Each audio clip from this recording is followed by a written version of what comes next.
温才女，朕只问你一句，你究竟会不会算？回皇上，臣妾不会算命，臣妾只会看人祸。入宫第一天，先给自己掐指一算，我盯着那小鸟看了看，得出结论：不抢风头，不争宠，才能安稳活着。我决定了，从今日起，做一条有规矩的咸鱼。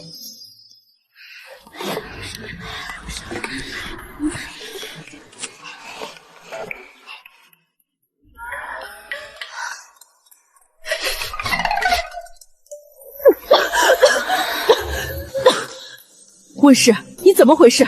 御前失仪可是大罪。嬷嬷恕罪，臣女风寒未愈，实在难以自控，恐冲撞贵人。温氏殿前失仪，本该重罚。皇上念其父赈灾恤民，特赐才女居冷院静养。温才女既然病着，便免她3月请安，只管在冷院好好养着吧。谢娘娘恩典。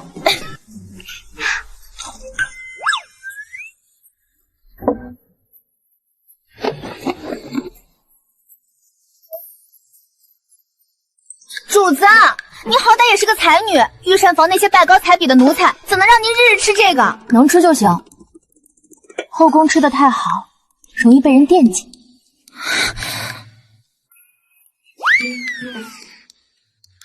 如今咱们能在宫里有张床睡，有口饭吃，还不必早起去凤仪宫请安上宫，这已经是天大的福气了。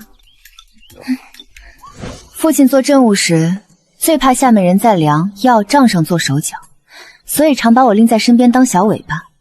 粮仓受潮是什么味儿，药材相中是什么样，账本哪几页最容易藏猫腻，我都是内侍学的。我不是会看相，我只是见得多。既然主子有这般本事，若是皇上翻了您的牌子，定能得逞。别，不犯最好。为何？后宫小主哪个不盼着皇上恩宠？我听说皇上萧衍登基6年，手段冷硬，这后宫的妃嫔不是世家送进来的棋子，就是为了前朝势力的平衡。他去谁宫里都不是单纯睡觉，我最怕这种人。他一来意味着势。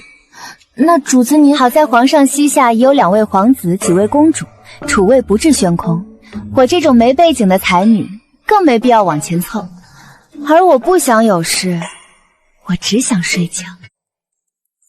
我不爱惹事，可若事情已经滚到脚边，踩着的是人命，我也做不到装不看不见。都仔细着点儿！贤妃娘娘丢的可是太后赏的先帝旧物白玉佩，那是太后嘉奖娘娘施病有功的。若找不回来，娘娘失宠失小，为太后疑心不敬是的。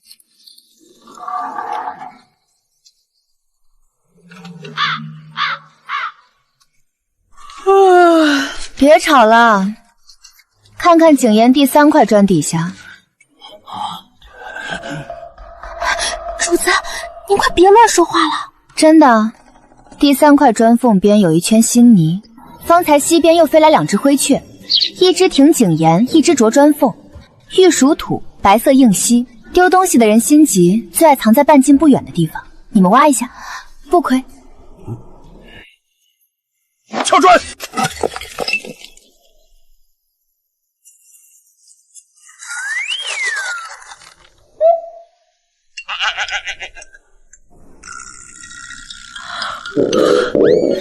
好饿。温小主，这是贤妃娘娘特意命奴婢送来的。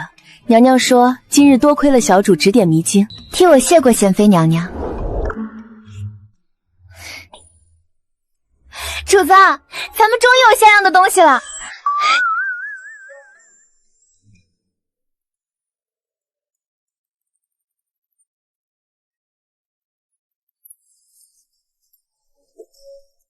主子，您听说了吗？贤妃娘娘查出来了，偷玉的是自己宫里的2等宫女。哦，那宫女是受人指使，想把玉佩塞回贤妃娘娘枕下，等太后寿宴时再搜出来，好坐视贤妃娘娘自导自演争宠。贤妃娘娘知道后，气得当场砸了一套上好的茶具呢。主子，您当真会看这些门道？不会。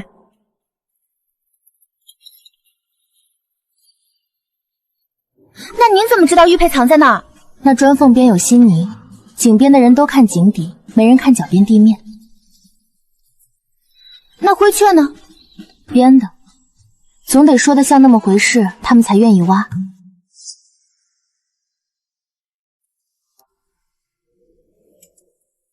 温小主，求您救救我家娘娘！你是哪个宫的？怎么这般没规矩？奴婢是昭仪宫的，我家娘娘好不容易有了身孕，可娘娘的食河出了事。食河出事，你们该去找太医，找我做什么？娘娘不敢声张，怕旁人知道她身子不稳。太医来看，只说娘娘体虚，可娘娘昨日吃完那种羹，服侍了半宿啊。宫里的女人真辛苦，喊痛怕惹事，不喊痛又怕真出事。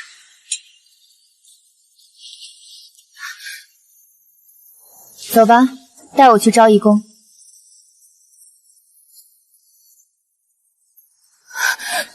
温氏，若你能保住这个孩子，我以后护着你。我倒想说不必，护来护去，我只想躺平。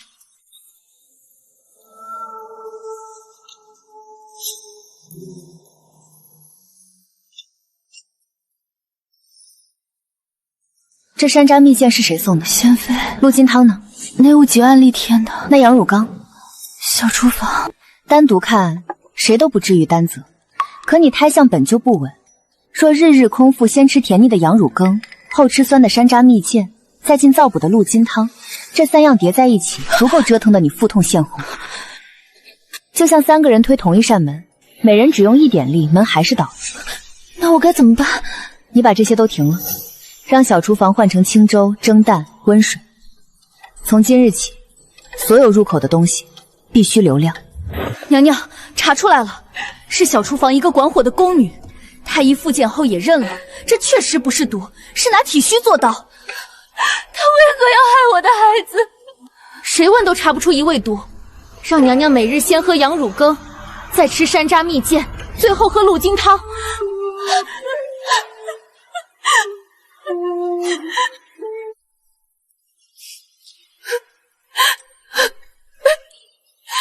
这宫里的刀有时不见血，只见规矩、证据，还有虚假的笑容。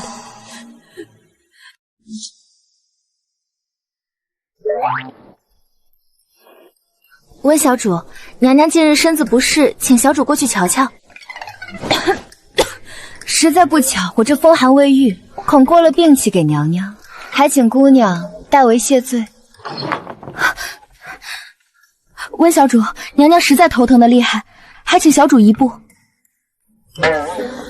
哎呦，我这天头疼又犯了，疼的路都走不稳，实在是有心无力啊。温小主，老奴什么都没带，娘娘已经7日未能安睡了。娘娘是后宫中轴，她要是睡不着，整个后宫都要跟着发疯。那嬷嬷带路吧。温才女，你看本宫这里可有何不妥？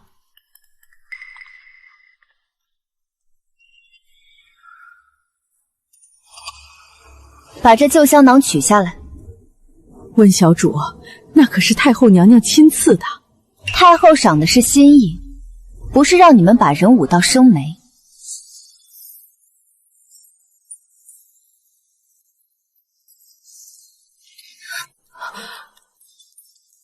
这安息香已经潮了，混着帐中的沉水香，还有枕边安神珠的药味，闻久了不但不能安神，反而会让人心悸烦躁。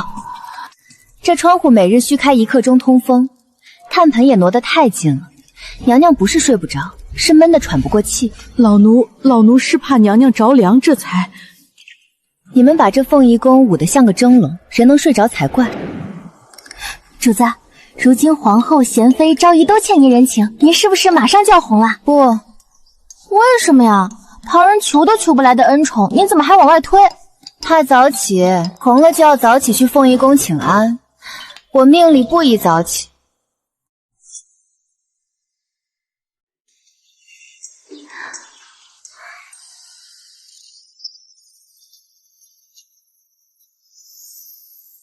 温才女如今名声不小，不如替本宫算算，本宫何时能为皇上诞下皇子？这话可真够毒的。答有是妄议皇嗣，答无则是诅咒贵妃。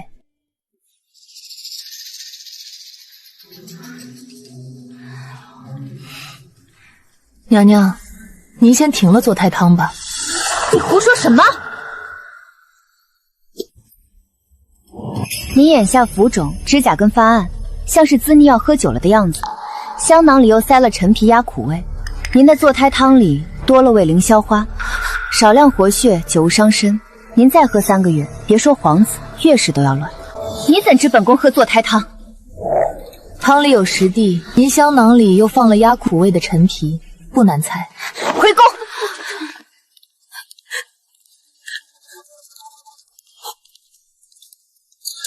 温兆水，你好大的胆子，竟敢买通本宫宫人在坐胎汤里动手脚！是温典女，就是她，她让奴婢加凌霄花，说贵妃娘娘若无子，后宫才安稳。你还敢打哈欠？娘娘，您这宫女认错人了。证据俱在。证据在哪儿？这是今日新煎的，可您喝出问题，至少有2个月。2个月前，我还在冷院吃青菜，连御膳宫管事都不认识，怎么买通长乐宫宫人？第3层左边那个青瓷罐，打开。开。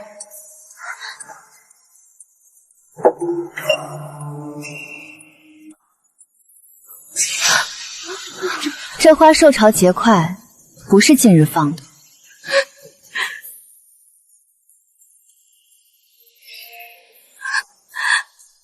娘娘查采买账吧，谁2个月前换了药柜钥匙，谁就是真正动手的人。若是臣妾指使，何必把花藏在宁宫里的柜子里？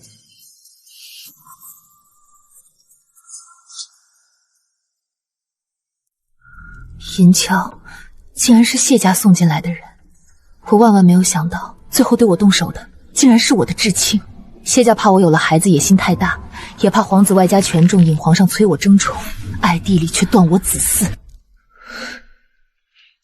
真是我的好母族，好一个镇北侯府！温小主，这是我家贵妃娘娘赏您的。娘娘说了，昨日多亏了小主，才没让奸人得逞。主子，这么多金叶子，奴婢这辈子都没见过这么多金子。快盖上，快盖上，闪得我眼疼。主子，贵妃娘娘这回可真是大手笔。不过奴婢听说，贵妃娘娘今日一早就开始找谢家的麻烦了，连前朝都惊动了呢。随他们闹去，只要不来折腾我，这后宫越热闹越好。温小主，太后娘娘60寿辰在即，皇后娘娘说您眼力好，特地让您来帮着瞧瞧这寿桃，免得出了什么纰漏。得，我很不想来，但皇后赏的紫檀木躺椅还在我身下躺着，我实在不能翻脸无情。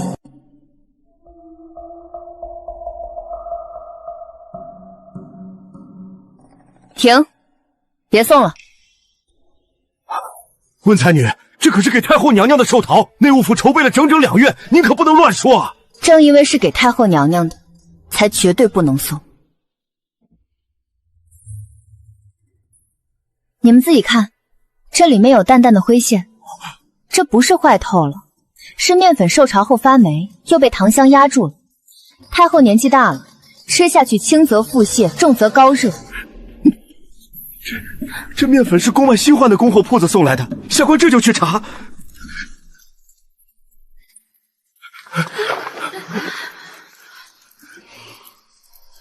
启禀贵妃娘娘，查清楚了，那家新换的面粉铺子登记在您谢家远亲的名下。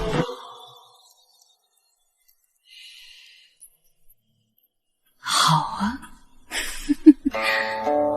真是好得很。断本宫子嗣还不够，如今还想借本宫的手去毒害太后。娘娘息怒，谢家的人未必有胆子直接冲着太后去，他们大概只是觉得这东西经您宫里一转，万一出了事，自然有您在前面顶着。谢家，本宫这次绝不姑息。谢家这回是真慌了，可我现在只想问一句，这寿宴还能不能吃？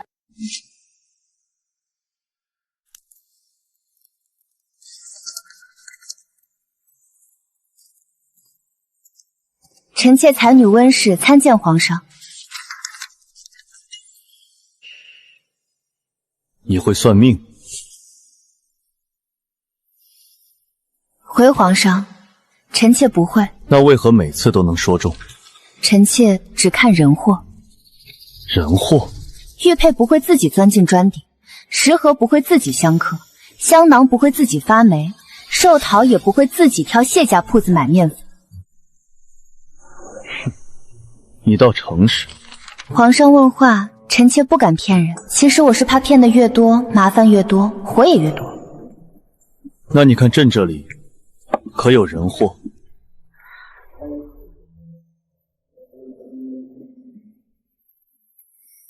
皇上最近可是查了粮仓？为何这么说？这本折子是从仓鼠送来的，封皮上沾了米粉，但那米粉颜色发暗，像是受潮后重新晒干磨成的。若只是普通汇报的折子，不该沾上这种东西。这是户部报封仓粮号的折子。继续。粮若潮霉，轻则亏损，重则军粮坏肚。若有人把霉米磨成粉做成寿桃，就说明这批本该销毁或封存的霉粮已经流进了内务府的采买渠道。臣妾都是乱说的，皇上千万别当真。乱说的很好。完了，活来了。主子，御膳房今儿个送来的汤，上面飘着3层厚油，底下还沉着半只乌鸡。搁着吧，这鸡汤喝下去，夜里该走水。主子净胡说，大冬天的走什么水？可外面都在传说谢家在封仓折了人手，全是主子隔空掐指算的。如今满宫里都叫您温祥瑞，祥瑞不是好当的，猪羊养肥了才当祥瑞使。一台上供桌，刀就下来了。贵妃昨日送来的那一匣子东西，你收哪儿了？收在床底下的鞋箱子里了，整整1匣子南洋珠，个个有龙眼大。主子，这东西烫手，咱们能退吗？退回去，谢家会觉得我们嫌少。收着吧，横竖在鞋箱子里也长不出脚来。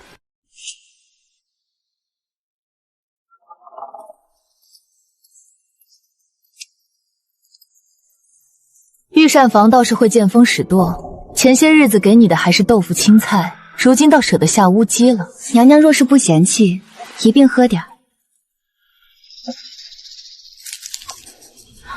真酸，酸就别吃了，伤胃。不吃这个我吃什么？谢家在前朝的铺子关了3家，西营的兵马调动，我兄长递了3次折子，皇上都没批。营超在慎刑司招了，说是谢家大房的意思。他们怕我有了皇子心不定，不听家里安排。温兆水，你说这天底下的至亲怎么比路人还狠？至亲之间算的是一辈子的账。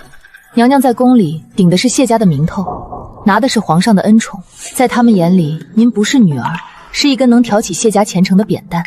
扁担若是有了自己的心思，他们自然想换一根。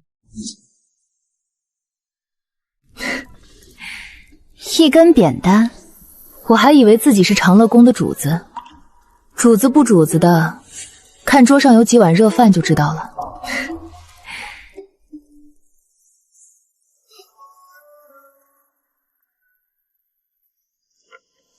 你拿绳子做什么？娘娘送来的南洋珠太重，穿起来挂在风口上，珠子一撞就有响动。北风紧了，南风起了。这比内务府送来的风信微好使。去，把鞋箱子里的珠子拿出来，钻几个眼儿。暴殄天物，那是本宫当年的嫁妆。嫁妆放在箱子里是死物，挂在窗前就是风向。风向准了，冷院才能少冻病2个人，这比什么都强。宫里还有些事情，本宫先回去了。娘娘慢走。主子，贵妃娘娘这是不争了？不争是因为看清了账本。世家的账算完了，该轮到我们算冬天的炭火账了。去，把去年的旧斗篷翻出来，今年冷得早，怕是要受冻。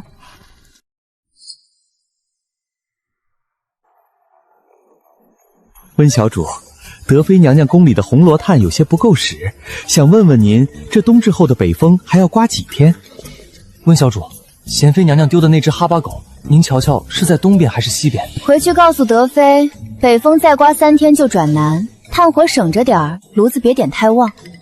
贤妃的狗不用找，梅林里的耗子多，过2日它饿了自己会回来。是。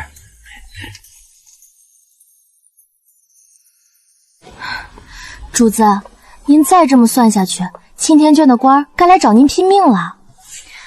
他们拼他们的，我算我的。钦天郡看的是天象，我看的是太监们的鞋底。鞋底？这跟算命有什么关系啊？德妃宫里的太监鞋底沾了干碎的红土，那是京西炭厂特有的泥，说明德妃私底下在宫外买炭。既然有钱买，怎么会不够使？不过是做给皇上看，嫌内务府分的不公。至于那只狗，浑身都是灰，除了梅林那块死角，宫里没别的地方能蹭成那样。我妹妹，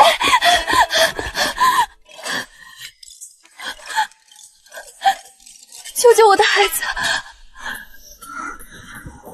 怎么回事？可请太医看过了。太医说孩子自出生便体弱，已经开了调养的方子，可孩子吃了东西便吐，这都2天2夜了，肚子胀得厉害，连奶也喂不进去。妹妹，你一向心细，快帮我看看到底是哪里出了问题。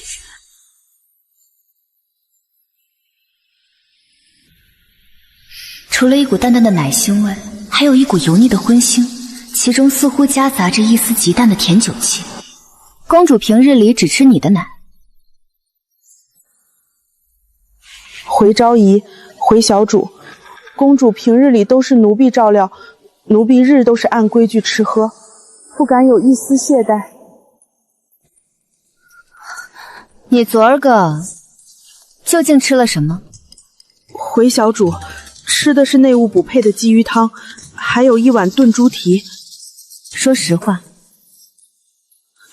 你衣领上的油渍里带着酒味，身上的桂花香粉也用得比平日重，你是不是还吃了别的东西？小主恕罪，奴婢只是贪嘴多吃了半碗酒酿，奴婢觉得鲫鱼汤太淡，又让人往汤里添了些油和酒，奴婢真的不知道会这样。你竟敢隐瞒！孩子还小，奶娘的饮食又如此油腻，还沾了酒气，确实可能影响孩子。但究竟是不是腹胀的原因，不能只凭猜测下定论。那现在该怎么办？先把奶娘换下，立刻把她这2日吃过的东西、孩子呕吐和腹胀的情况1五1十告诉太医，请太医重新诊治。孩子这2日吃奶总是不顺，这种情况不能再耽搁。为什么用什么药都要听太医的。若孩子再次呕吐或哭声越来越弱，必须马上请太医，不能自行处置。我明白了。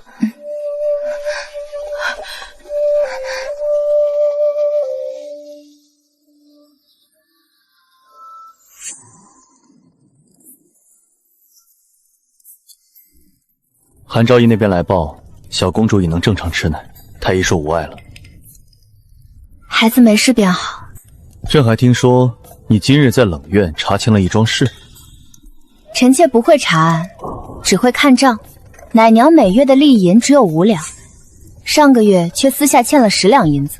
她若没有和小厨房的管事暗中往来，仅凭那点利银，根本填不上这笔欠账。你倒是个算账的好手。那朕问你，前朝谢家亏空的2万担军粮，又该怎么算？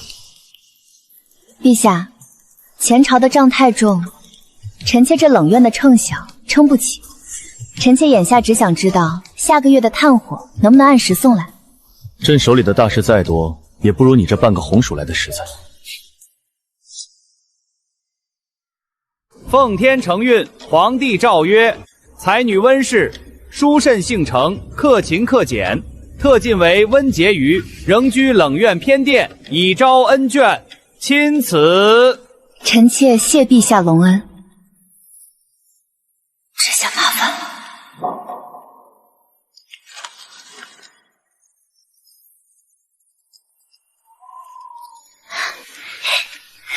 主子，您如今是婕妤了，往后每个月能多领5斤炭，还有1斗贡米呢。东西是多了，可往后的规矩也多了。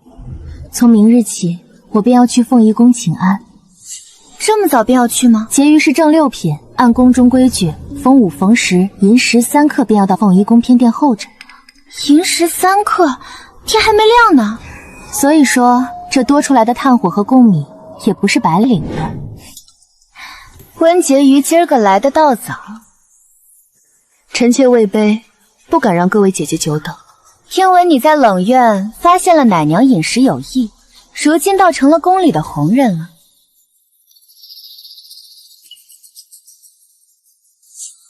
不过是多留意了几处细节，当不得夸赞。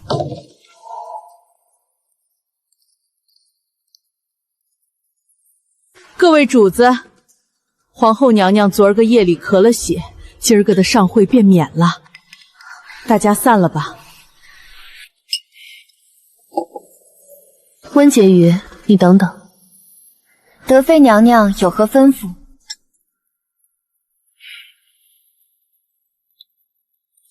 皇后病了，这后宫的用度如今由本宫和贤妃协理。内务府刚送来的账本，本宫瞧着头疼。你横竖闲着也是闲着，今儿午后去本宫宫里帮着瞧瞧。娘娘，臣妾愚钝，看不得大账。少废话。本宫知道你在冷院那些小算盘，下午若不来，明儿个的奋力炭，你一片也别想拿到。主子，德妃娘娘这是想借您的手去查谢家呢。借不借手，要看最后是谁做主。德妃想查内务部，是因为那里如今还是谢家的人当差。她想借我的眼，把谢家的账翻出来。可她忘了，后宫的账不管怎么算，最后还是皇上说了算。别吵我，我先睡一个时辰。今儿个起得太早，像把我半年的精神都耗光了。这个婕妤当的实在不划算。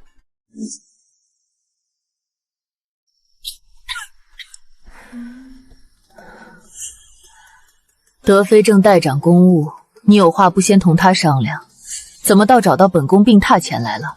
德妃娘娘算的是力，臣妾手里端的是秤，力算得太近，底下人的和气便伤了。娘娘，这是去年冬至到萧寒凤仪宫偏殿的开销。崔嬷嬷，读给本宫听听。红罗炭900斤，竹匠换了12副，茶盏碎了6只，各供红糖浆彩，共折银47两。这还只是摆在明面上的。各宫卯时不到便要出门，雪天路滑，轿子走得慢，等候各宫主子在偏殿等上小半个时辰也是常事。人一多，炭火便要烧得更旺，屋里也更闷。出门骤然见风，风寒便容易落下。药材虽有定力，可煎药的人手，各宫告假的空缺，都是内务府的损耗。可传下的规矩在，初一十五逢5逢10的请安是中宫的体统。本宫若是免了，前朝那些御史的折子，怕是要把凤仪宫的屋顶给掀了。规矩是死的，人总要懂得变通。臣妾有个法子，不知娘娘愿不愿意听？说。各宫请安由每日一见改为5日一报，其余日子各宫闭门省炭，若有急事便写在条子上，由各宫管事姑娘每日午后统一送到凤仪宫侧门。5日一报，德妃若是知道了，怕是要心疼她刚拿过去的半边凤印。德妃娘娘心疼的是权，可若是能借此把内务府那笔糊涂炭账给抹平了，她比谁都高兴。娘娘，臣妾不爱起早，这法子若是成了，臣妾明儿个能多睡一个时辰，这比什么赏赐都顶用。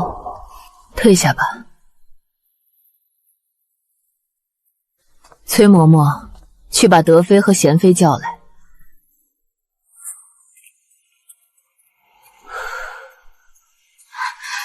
主子，成了。成了，明儿个终于能睡个安稳觉了。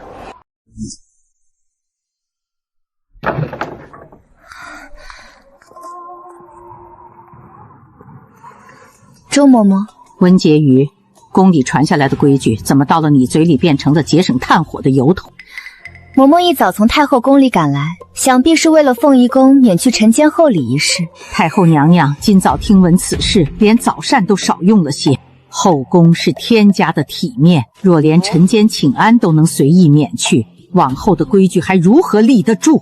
规矩自然要守，只是规矩是为人定的，也该给人留些余地。温婕妤这是要教太后娘娘如何立规矩？臣妾不敢，只是这几日风雪太大，宫人长时间在外候着，受寒生病的人越来越多。去年冬日，太医院为宫人发放冻疮药和风寒药，便用了36两4钱。区区几两药钱，也值得你拿到天家规矩面前说事？药钱只是小账，误了差事，耽搁人手才是大账。与其等人病倒后再花银子诊治，不如先少受些寒，也能替宫里省下一笔开销。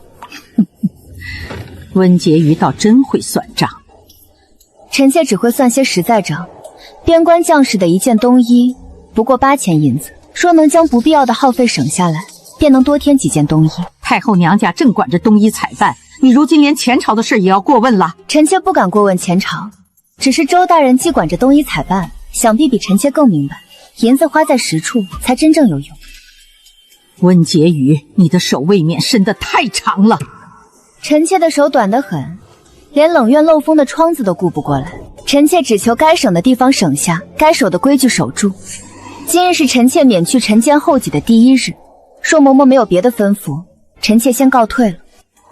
温婕妤既这么会算账，往后想找你算账的人怕是不会少。只要账目清楚，谁来都一样。就怕下一本账没这么容易算清。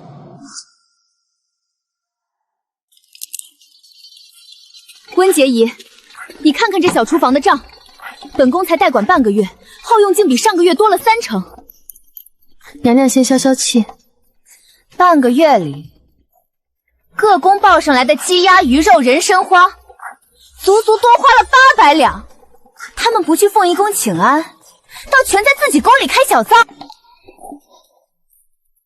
各宫主子的饭量有限，吃不下这么多东西。那银子去哪儿了？难不成这些鸡鸭自己飞了？翅膀没长，脚倒是长了，跑到宫外去了。什么意思？娘娘午后随臣妾去御膳房后面的泔水处看看，便知道了。温兆水，你带本宫来这里做什么？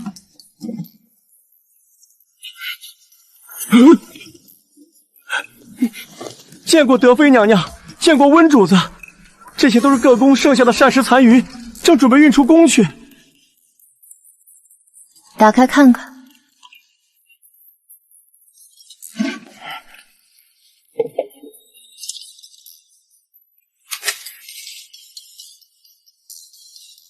这也算剩菜？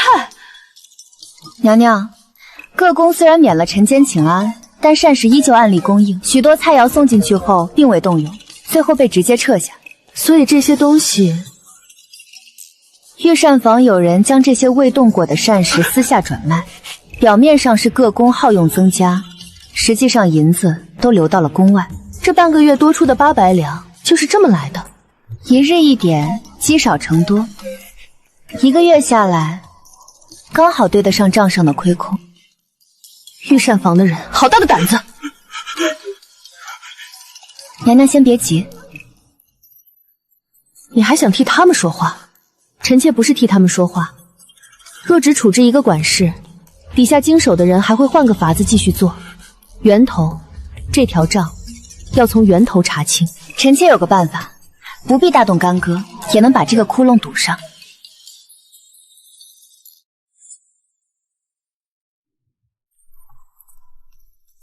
分餐还要按盘子算赏。温兆水，你这是要把后宫改成斋堂吗？斋堂至少清净，也不会有那么多油水白白流出去。那些贵人常在，平日里都是按规矩供养，如今按人头定分量，还要看谁吃得干净就赏。传出去，怕是有人要说皇宫连嫔妃的膳食都要削减了。娘娘，各宫每顿饭点10个菜，真正入口的不过几样，与其摆满一桌最后浪费，不如换个法子。每顿减少菜数，控制分量，月底看各宫剩下的膳食，最节省的赏2匹江南素缎，再添5斤上好的红罗炭。2匹缎子，5斤炭，这么算下来，咱们到底是省了还是赔了？省了，1匹素缎不过3两银子，5斤炭也花不了多少。我们主子说了，这小份的腌制鹅皮入味儿，吃着不腻。月底那2匹青蝉一纱，我们长春宫是要定了。温兆水，你来的正好。娘娘，今夜风大，柴房不慎失火，连上个月的膳单账册也一并烧毁了。奴才失职，请娘娘责罚。烧的倒是巧，偏偏赶在本宫查账之前。赵公公，这火是什么时候起的？回温主子，约莫丑时1刻。丑时起火，值夜的人不少，柴房离水缸不过几步路，怎么会拖这么久才灭？夜里天黑，路滑，奴才们一时慌乱。不是慌乱，是灭火晚了。这灰里没有多少柴草烧尽后的痕迹，反倒有灯油味儿。赵公公，你们是不是等账册烧完才开始救火？温主子明察，奴才冤枉。是不是冤枉，查过便知道。带下去，好好查清楚。这火一烧，明日御膳房的早膳怕是又要迟了。温兆水，你想的就只有这些？肚子饿了，自然睡不踏实。德妃娘娘，明早臣妾想吃一碗热汤面，多放些胡椒。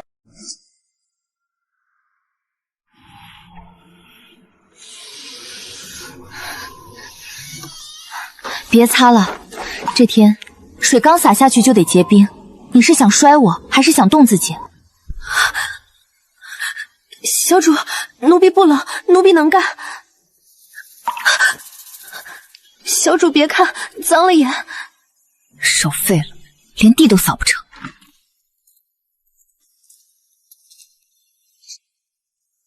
小满，去把前些日韩妃送来的烧酒拿来，还有我柜子底下的那包樟脑。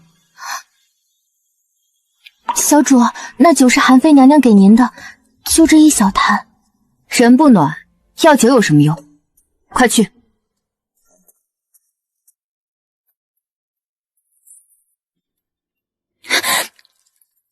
疼就喊出来，冷院里没外人，再拖上3天，你这手就废了。上医局的人要是发现了，一包草席就把你扔出偏门了。可太医院的药轮不到我们下等宫女用。前些日子针线房的小翠去求药，被管事太监骂了回来，不到3天人就没了。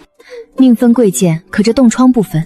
小满，去把去年赏的那件旧皮袄拆了。小主，那是皮袄。将袄袖子剪下来，再拿些粗麻线。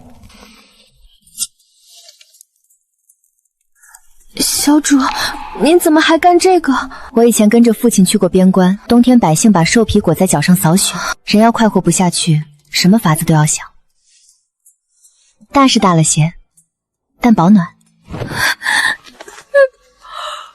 行了，起来吧，去把外面的雪扫干净。今儿个夜里要是结了冰，我明天可不出来晒太阳了。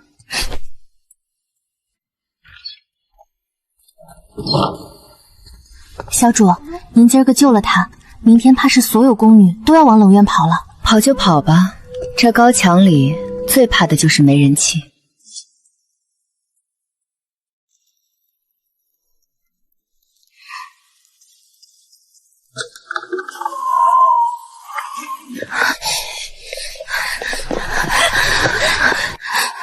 温主子宽宏。别跪着，过来烤火，手伸出来我瞧瞧。浣衣局的水没烧开吗？回小主，冬日里玫瑰只有主子们的衣裳能用温水洗，我们的粗活用冷水变成。奴婢这手疼得实在睡不着。阿桑姐姐说您这儿有樟脑，奴婢不求别的，只求指头别烂掉。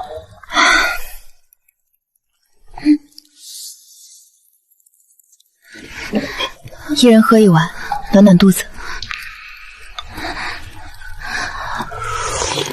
温婕妤这冷院，大半夜的倒像是个药铺。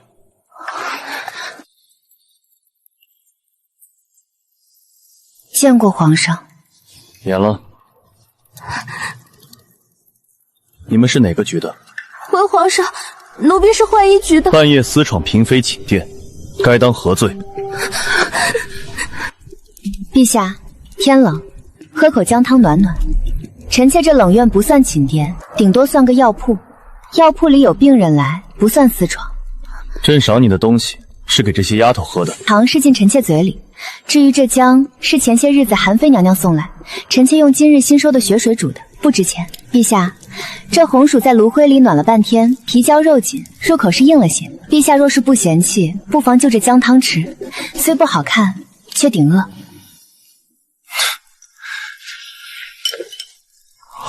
言官们说西北的军饷该按例扣下30%，前朝的言官还在跟朕争，朕看着那些折子只觉得心冷。你这倒好，3个丫头暖和得很。前朝的大臣不干活，自然不知道手冷。陛下不如让他们来臣妾这儿洗3天衣服，手冻烂了，大人们就知道那军饷到底是该扣还是该加了。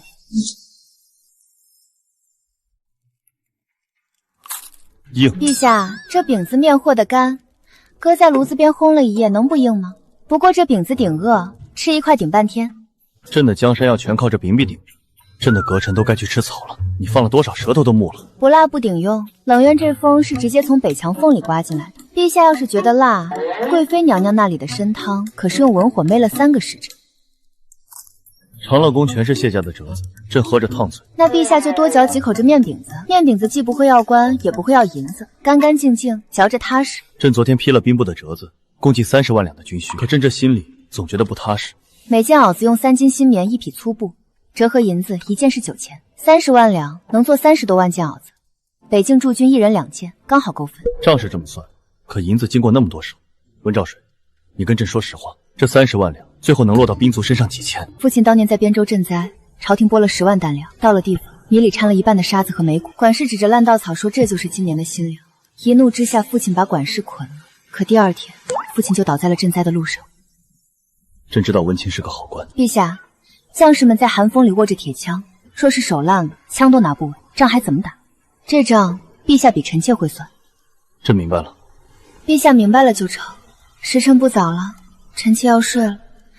陛下走时记得把门带上。朕这皇帝在你这冷院里，倒像是个白吃白住的看门人。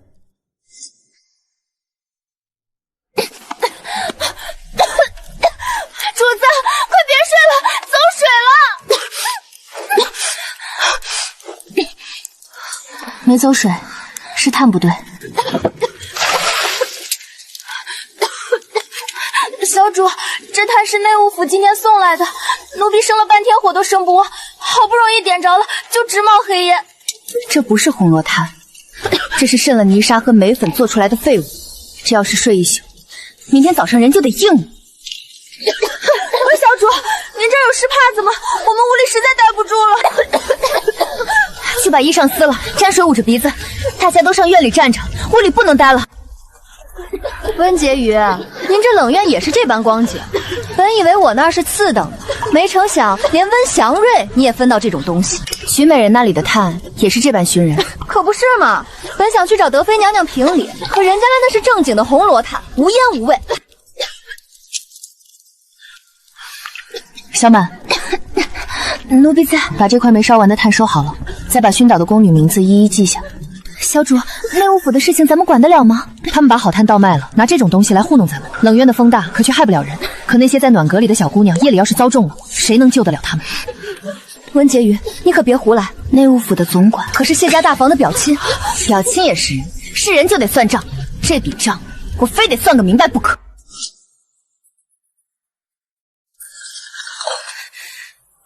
荒唐，简直荒唐！德妃娘娘气顺些，气大了，下午的对账就该看不清字了。这账本上明明写着进库红罗炭3万斤，各宫按例分发1斤没少。可今早连本宫的钟粹宫都有宫女被熏倒，内务府的人还敢说是贪谣潮湿，真当本宫什么都不知道吗？账做得极漂亮，进库、出库、损耗折色，任凭谁来查，这数都是平的。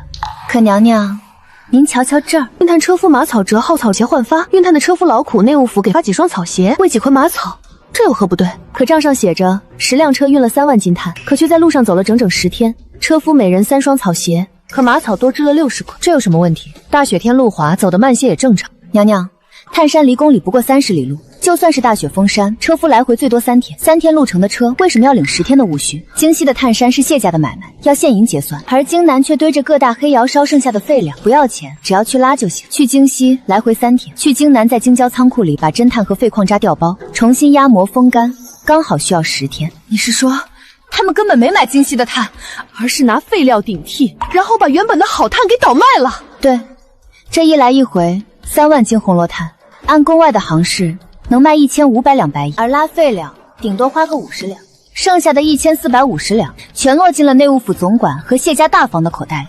这群杀千刀的奴才，真当皇上的刀不快吗？负责运炭的是内务府的胡公公，他有个外甥在京郊开了3家炭铺，卖的全是上好的红罗炭。娘娘，这账我帮您算完了，下午的听证会劳烦您跟皇上说了。温兆水，你这脑子到底是怎么长的？连这些你都能算出一笔贪墨来？我父亲以前教过我，耗子偷粮食不会大把大把的拿，他们只会一点一点的啃袋子角，袋子破了，粮漏了，那破了的口子就是账本上的破绽。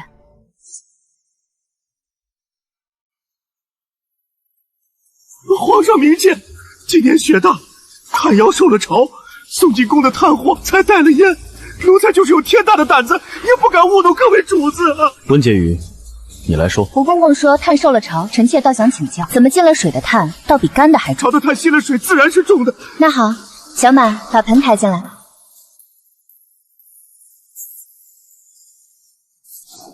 这一盆是德妃娘娘宫里的红罗炭，这一盆是臣妾冷院里的受潮炭，是用煤渣和粘土做出来的。这种废料在京南的堆成山，一车只要30文。温婕妤，老奴在内务府辛恳伺候了20年，你凭着一盆水就作践老奴，谢家难道也是用泥捏的不成？胡公公，你的苦劳，本宫倒是在账本里瞧见了。3万斤红罗炭，按宫外的行市共1500两白银，内务府的账每一笔都是足额。这银子没进炭窑，倒进了胡公公外甥的炭铺里。胡公公还在京外设办了几处宅子，良田100亩，德妃娘娘算得清清楚楚。奴才冤枉，账目是底下人做的，老奴并不知情啊！你知不知情不当紧，可这炭熏坏了人，得有人填这个窟窿。各宫遭重的宫女太监共有142人，按医院只取干草、桔梗等清废药材，折合银子230两。这笔药费，胡公公打算从哪处宅子折现？胡庆，朕的江山不是给谢家烧煤取暖的，传朕的旨意，内务府采办处自今日起归德妃与温婕妤共同协理。少了1000银子，朕拿你们试问。完了，终究还是落到我头上。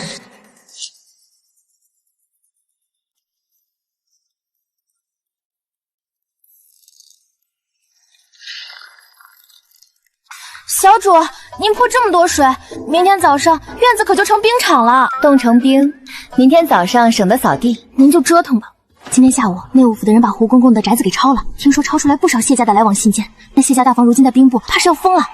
小主，咱们是不是该把大门关紧些？关门防得住君子，防不住小人。把那几本私账包好，藏在谨言第3块砖底。小主，他们真敢来？谢家不傻，真账本在德妃可胡公公那份调包存支，今早被我扣下来了。那上面有谢家大房每月的抽成字据，没有这底单，大理寺就定不了谢家的罪。今晚要是不来，我都瞧不起谢家的骑营兵马。睡吧，多盖2床被子。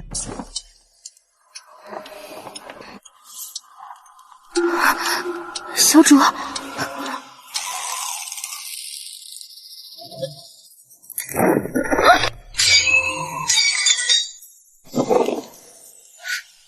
手！温婕妤，拿下了。劳烦大人把井边有纸包着账本也带给皇上。领命。小主，还好您算得准，要是算差一点，咱们小命就不保了。算不差，谢家的兵横惯了，走路喜欢迈大步，步子大了，在冰上才摔得很。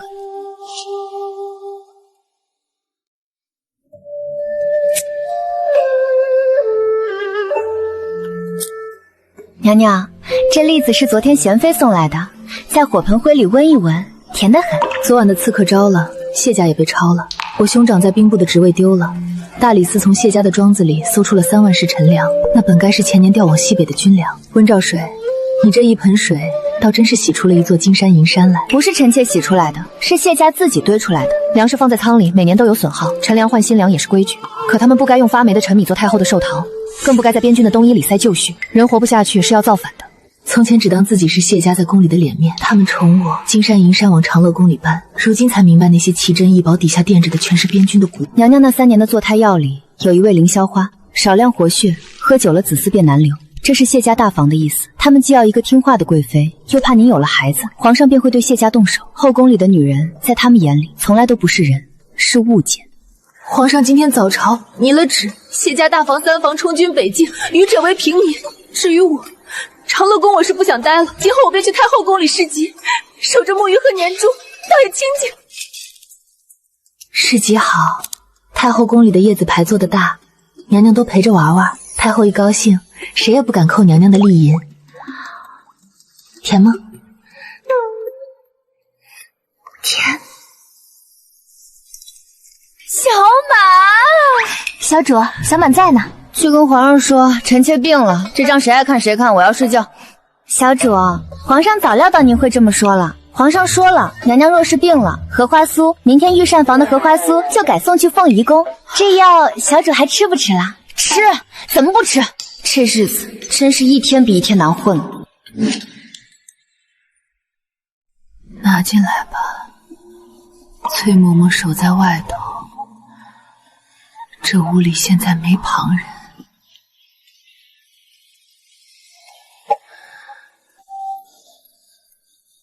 娘娘，今儿枇杷沟熬的稠，多放了1钱冰糖。赵水，本宫这病，太医心知肚明，熬不过春日。太医多半吓唬人，我在冷院病过3回，回回都觉得要死，多睡几觉，吃2碗热面就挺过来了。你那是命硬，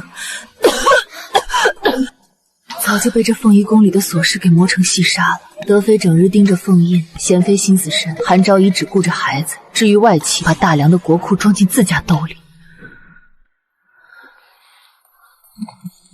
娘娘，这东西臣妾拿不住，里面记着本宫管事姑15年来攒下的家本，谁家在宫外置了地，谁的兄弟领着空饷，还有各宫嫔妃地里挪用分灵的底单，都在这儿了。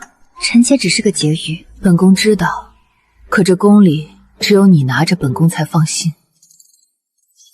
德妃拿会逼死人，贤妃拿会争宠，唯独你顶多哪天不送荷花酥了才拿出来晃一晃。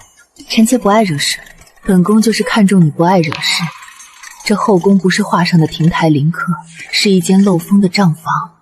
本宫当了一辈子掌柜，累了，不求你盖多亮堂，只求别让底下做实活的小丫头冻死墙角。去吧，今儿起你也是娘娘了。我想睡会儿，枇杷膏甜的齁，下回少放糖。是。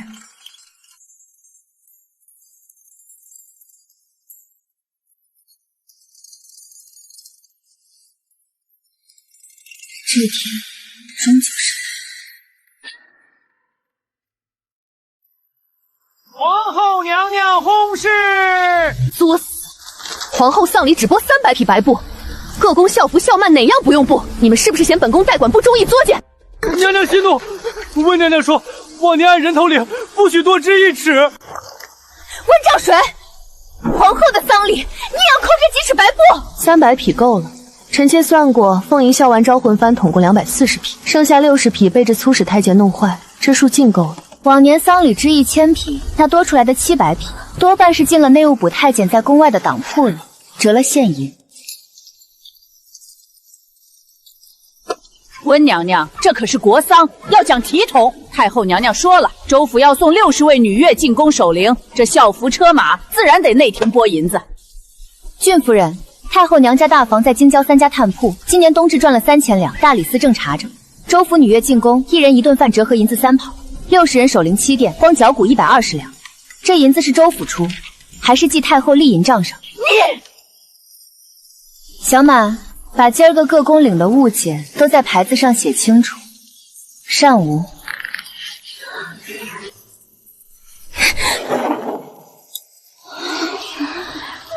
皇后娘娘，这第一班稿，臣妾算是替你守住了。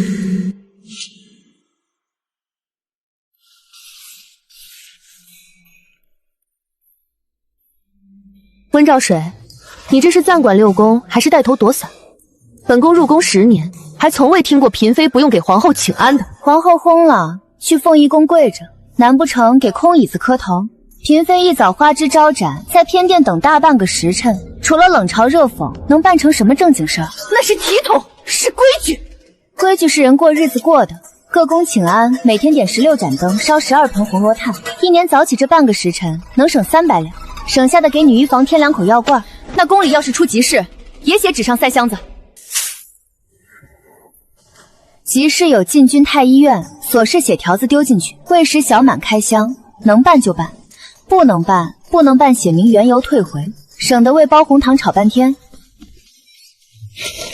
主子，韩妃要添新棉被，德妃修水井，许美人想换檀香。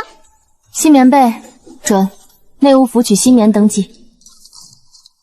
修水井不准，春雨不宜动土，入夏再说。换檀香准，旧香退回折价。主子，以前得扯皮半个月，您半个时辰就办妥了。面子撤了，只剩账，账好算。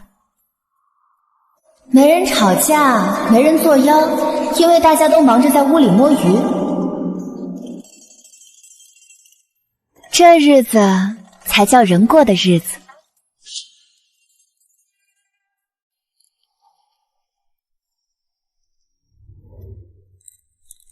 手脚都放利索点儿！贵妃娘娘要的百褶裙，若是耽误了明儿个长乐宫的头等差事，仔细你们的皮！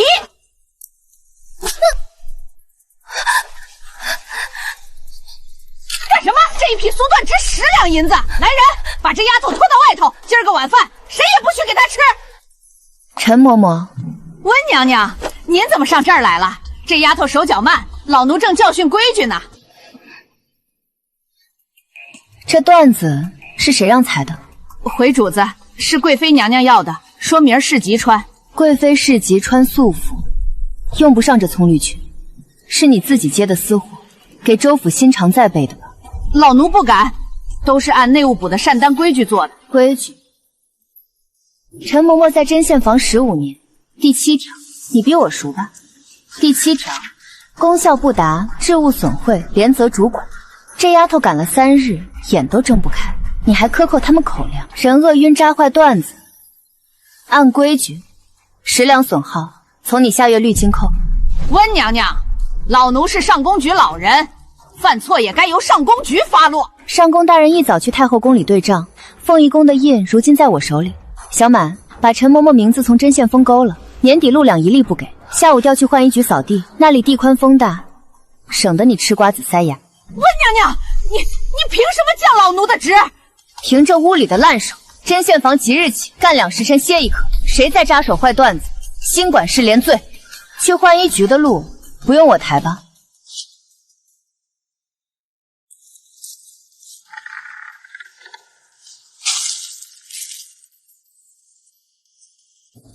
温娘娘，你这是在冷院里搭台子唱戏呢，还是要把这儿改成京城东街的药铺子？胡大人今儿个不用去御书房给皇上请脉，倒有闲日上我这冷院来吹冷风。哼，温娘娘私设医署，乱了内廷的规矩。老臣身为主管太医，自然要来问个明白。太医院是为皇上和各位主子瞧病的，这下等奴婢病了，自有上宫局按例发落。你把他们全聚在这冷院里，无凭无证的给药，万一出了人命，谁来担责？我担。担得起吗？胡大人，大梁律法内廷女官自治条例第3编12条写得分明，凡内廷嫔妃有协理6宫之权者，得片议处置宫人病弱安置。先后临终前将6账本交予臣妾，臣妾如今暂管6宫，这冷院便是我定下的安置所。药材呢？太医院的药材是给贵人们用的，你挪用御药便是大罪。谁说我挪用御药了？这是女医房这半个月的账单。胡大人瞧瞧，哪一位用了太医院的精细药材？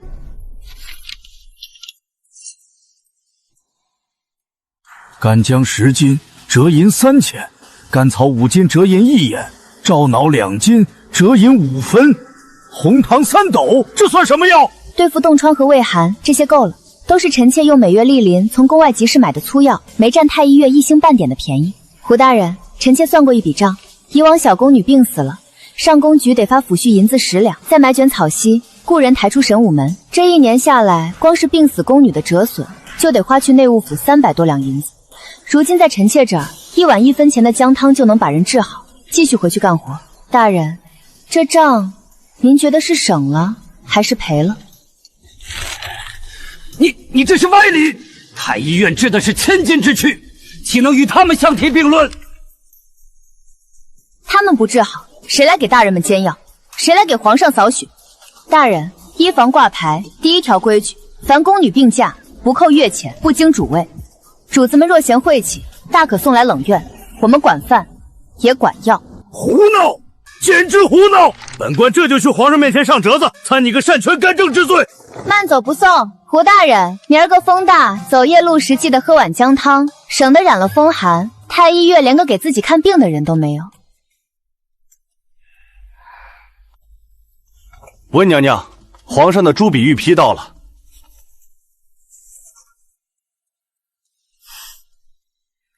这皇帝到底还是会算账的。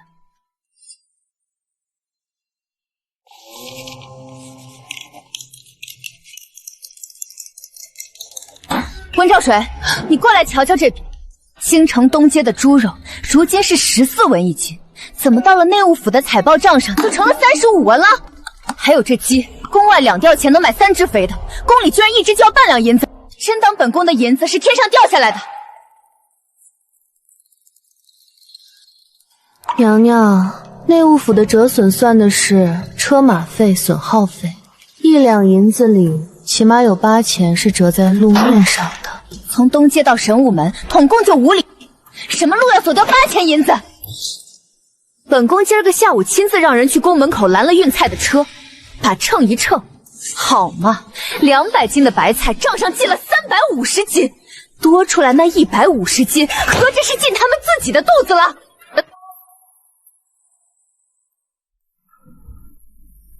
娘娘今儿个倒不念叨着给皇上绣香囊了。绣什么香囊？那针线扎的本宫手指疼。再说了，1只手，皇上1年到头进本宫宫里的醋，1只手都数得过来。以前觉得生个皇子才是指望，可这皇子生下来得指望着皇上喜欢，得指望着朝朝大臣不骂。现在一算这账，发现把这群内务府老骨条的油水给1两1两抠出来，这心里比皇上赏10匹缎子还痛快。娘娘觉醒了，少跟本宫打哈面，这是本宫这3天算出来的内务府降本方案。往后宫里买菜，不许他们自己去采拜，由各宫管事姑姑出宫，按市价直接跟外头的商户结账。这1月下来，起码能给凤仪宫省下200两银子。德妃娘娘这账做得很是地道。那是，本宫以前在娘家时，我母亲就管这3房的产业，这算盘子本宫5岁就会打了。只是进了宫，成日里只顾着怎么跟贤妃抢一盘子燕窝，倒把这本领给忘了。赵水，本宫以前怎么没发现算账的这么好玩？因为抢来的燕窝是皇上给的，指不定哪天就没了。可这省下来的银子是在娘娘自己手里捏着的，谁也抢不走。娘娘，夜深了，臣妾该睡了。明儿个御膳房送豆沙包，您要是起得早，帮我多留2个。知道了，少不了你的吃食。本宫再算算这煤炭账，那群运炭的，今年休想再捞走1文手水。后宫里总算多了个能干活的，明儿个我能多睡半个时辰了。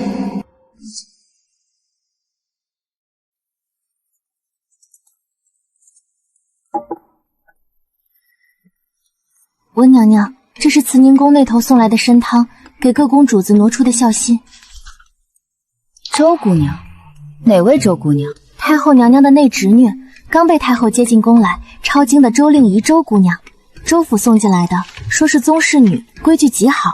这2日连长春宫和钟粹宫那头，她都亲自去送了孝心。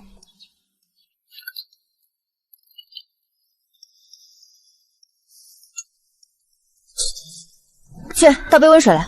这汤里放了多少党参？送汤的姑姑说，用的是周府送进宫的百年老参，足足1整支呢。百年老参那是用来吊命的，如今正值春寒料燥，各宫的年轻小宫女和主子们屋里整日点着炭火，本就内脏，喝下去不出3天，年轻气盛的得天天流鼻血，上了年纪的也得生一嘴的口臭。那长春宫那头可都喝了。贤妃心思多，送去的东西她顶多当面抿一口，转头就得赏给底下的宫女。那起子干粗活的丫头身子底子薄，平白受了这大补，怕是要病倒一片。去内务府拉一筐冬日里剩下的白萝卜，再配上几包绿豆，给慈宁宫的偏恋送去。主子，人家送百年老参，咱们回人家1筐白萝卜，这是不是太寒碜了？不寒碜，参多伤阴，萝卜泄气，这是绝配。萝卜便宜，2文钱1车，泻火最是管用。就说是本娘娘体贴周姑娘周令仪孝心劳顿，特意送去给她压惊的。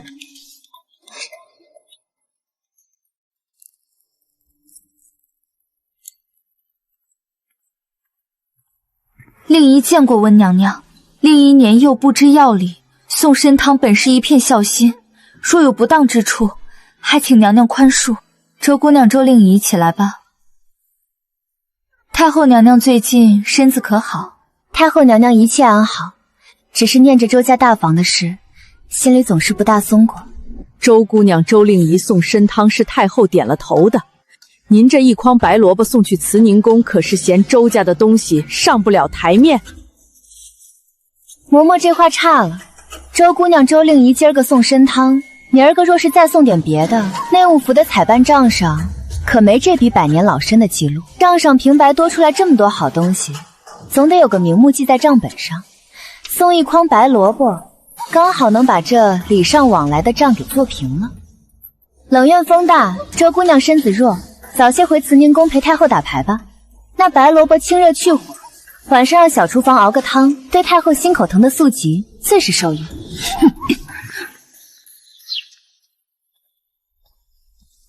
主子，这位周姑娘周令仪瞧着是个好人，可惜了，偏生在周家。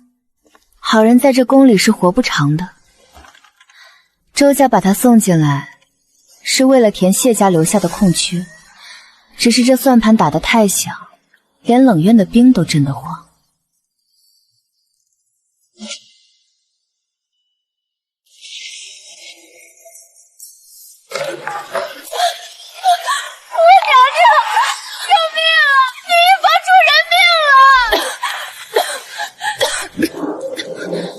怎么回事？主子，小草喝了女医房的驱寒汤，突然浑身抽搐，嘴里直吐白沫，人快不行了。请太医了没有？请了，可上宫局的周嬷嬷带着太医院的胡御医已经把女医房给围了，说您私设医属毒害宫人，正往御书房去回皇上呢。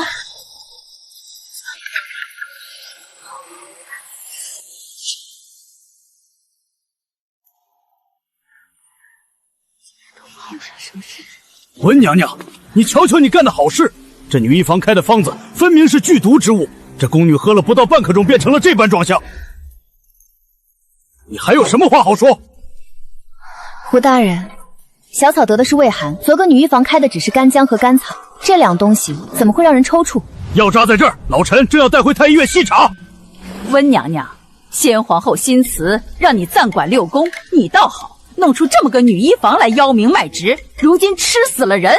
周大人正联合御史台在前朝上本参你，太后娘娘有旨，立刻查封女医房，慎刑司，将温氏身边的人一并送往慎刑司关押。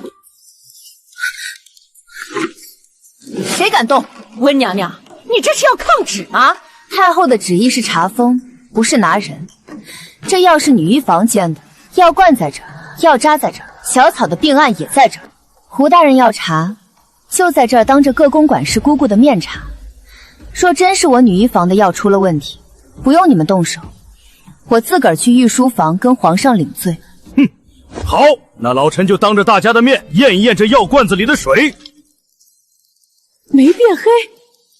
胡大人，莫不是这毒银针验不出来？银针能验砒霜、鹤顶红之类，若是有畸变毒草，却验证不出。周嬷嬷，您对这毒药的门道，倒比胡一正还要熟悉几分啊！温兆水，你少含血喷人！小满，把今儿个给小草煎药的炉子扇子，还有也别碰，明儿一早盖，咱们御书房见。知春雨，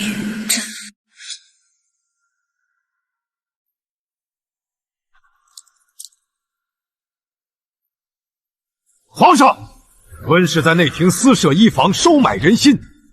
微臣3日前便接到密报，说是女医房草菅人命。若认为此女为后，后宫必成妖妇私属，国本动摇啊！温氏，御史参你草菅人命，你认吗？臣妾不认。御史大人说3日前便接到了密报，臣妾倒想问问大人，小草是昨儿个夜里辰时3刻才发的兵，大人们的密报难不成是阎王爷提早3天写好了，送进大人们府上的？温氏，你休要巧言令色！那药罐里煎出的毒汁，太医院已经验出来了，里面有附子与苦膝干的碎末，体弱之人服之，当场高热抽搐。你还有何话可说？附子和苦杏仁确实能让人抽搐。胡大人，这药罐是女医房的，药方是臣妾亲笔写的，可臣妾这方子里只有干姜和甘草，这附子和苦杏仁是怎么钻进罐子里去的？那自然是女医房的医女手脚不干净，抓错了药。抓错了药，药渣里自然会有药壳。可太医院昨夜倒出来的药渣里，除了解了毒的干姜，一星半点的杏仁、附子、碎屑都没有。皇上、太后，臣妾今日带了一样东西，请大人们当场瞧个明白。温氏御书房种地，你拿醋作甚？太后娘娘，这醋呢能解油气。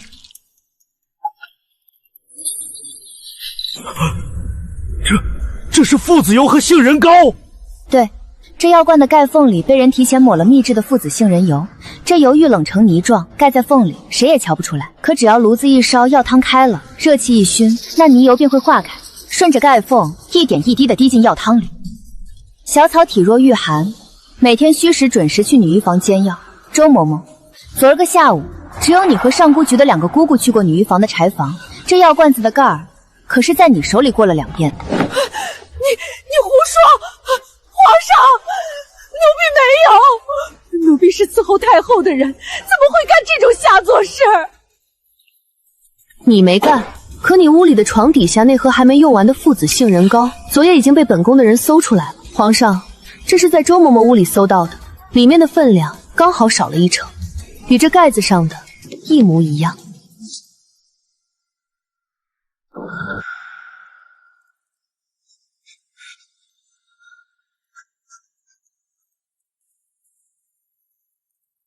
我们再来算算周大人的账。周大人，你这折子上写的是女医房药石无灵，致使宫人高热抽搐，温氏擅权，草菅人命。臣妾愚钝，敢问大人，这折子是何时送进通政司的？自然是今儿个一早寅时2刻，内廷出了这等滔天大案，微臣片刻不敢耽搁。寅时2刻。公公，昨个夜里小草在女医房喝下那碗驱寒汤，是什么时辰开始抽搐的？回文主子，昨夜风雨大，值班的太医记了账，是丑时4刻。丑时4刻发病，寅时2刻，大人的折子就已经进了通政司。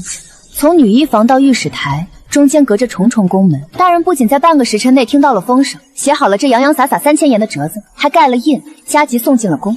大人的笔杆子倒比军中的唐报还要快上几。微臣是在宫外接了内廷太监的密报，事出紧急，这才连夜拟了草稿。连夜拟的，陛下可否容臣妾瞧一眼那本折子？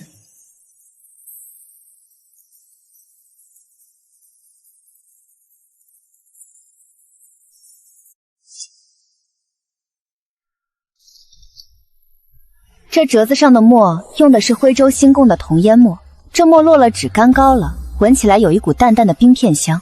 可这折子最后一页的朱砂印子边缘已经有些干裂了。同研末加了冰片，干得慢。若是在潮气重的雨夜里写就，3个时辰内字迹一碰就会糊。可大人这本折子字迹干硬，连一丝火气都没了。这墨景起码落只有3天了。温娘娘，你少在这信口雌黄！微臣的字向来写的风骨纠横，干得自然快些。字有风骨，这墨却没有风骨。大理寺茶宴卷宗最常用的一招，便是用温水浸纸，瞧那墨晕。这折子若是3天前写的，墨已经入纸3分，温水泡不开。若是昨夜连夜赶出来的，水一激，字就得散。大人若是不信，咱们现在就抬一盆温水来，当着皇上和太后的面洗一洗大人的风骨。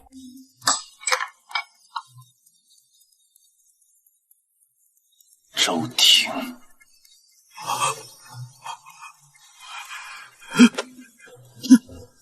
朕让你在御史台，是让你替朕盯着天下的漏网之鱼，不是让你拿着还没发生的命案来逼朕的后宫。皇上，微臣知罪，微臣也是受了底下的蒙蔽，微臣该死。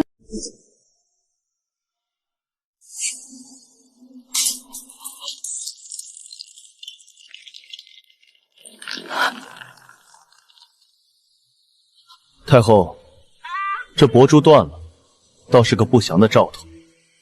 朕瞧着，周家的心也是时候该散一散了。周家大房在兵部的事儿，大理寺查了半个月，也没查出个所以然来。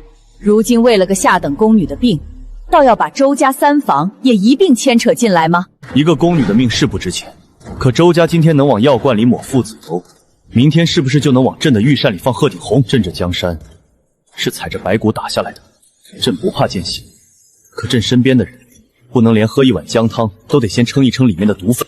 周氏无德，构陷内廷，草菅人命。周嬷嬷杖毙，全家充军。周御史革职，交大理寺严办。至于慈宁宫偏殿那位周姑娘，去，请周姑娘回府。太后娘娘，周姑娘是个规矩人，她只是在慈宁宫抄了半个月的经，周家的事她一星半点也没沾，让她安安稳稳的出宫，回府去寻个好人家。周家大房在京郊那200亩官田，臣妾在账本上便不往深处合了。罢了，皇帝哀家老了，这慈宁宫往后只点香不见客了。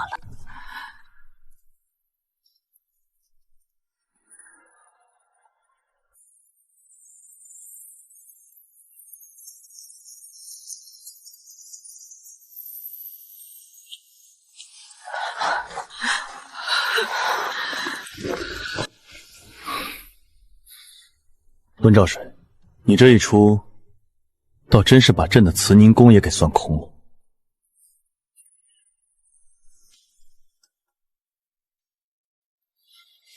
臣妾没算，是他们自己把算盘珠子打得太响，震断了太后娘娘的佛珠。皇上，臣妾忙活了大半夜，冷院里那锅红豆粥怕是已经糊了，臣妾能回去吃早膳了吗？去吧，让御膳房给你送2碟荷花酥，多放点蜜。谢皇上恩典。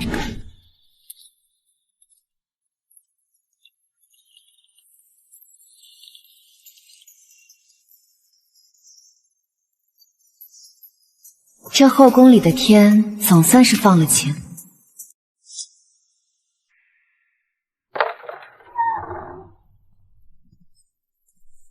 周姑娘，温娘娘是来赶令仪出宫的吧？抢那座金丝笼做什么？这凤冠有7斤重，压得人脖子酸。每天清晨5点就得起，给一屋子不相干的人分炭分分。前朝的大臣还要天天盯着你，看你有没有多吃一碗饭，有没有多说一句话。令仪只是觉得自个儿像是个物件。在家时，父亲说我要给周家争气，规矩得学得比谁都好。进了宫，太后娘娘说我要温顺，要夺了温娘娘的宠。从来没人问过我，令仪累不累，令仪想不想过这日子。你是个物件，因为你身上能换来周家10年的前程。周令仪，你今天能从这宫里走出去，是你的福气。周家今天能推你来争这个后位，明天就能为了周大人的官升，送1尺白去你房里。自己算账？对，抄经能养性，养不了肚子。出宫之后，周家大房是立不起来了，可你娘手里的嫁妆，还有你自个儿名下的田产，得牢牢攥在自己手里，别给你的兄弟当垫脚石，也别给什么老夫子姐夫当姨娘。手里有银子，庄子里有米，一辈子不嫁人也能活得松快。令姨记下了，温娘娘多谢。不谢，少了一个来抢我点心的人，我也高兴。出宫的车马我已经让内务府备好，挑了最稳妥的马夫。走的时候别回头，这高墙里没什么好瞧的。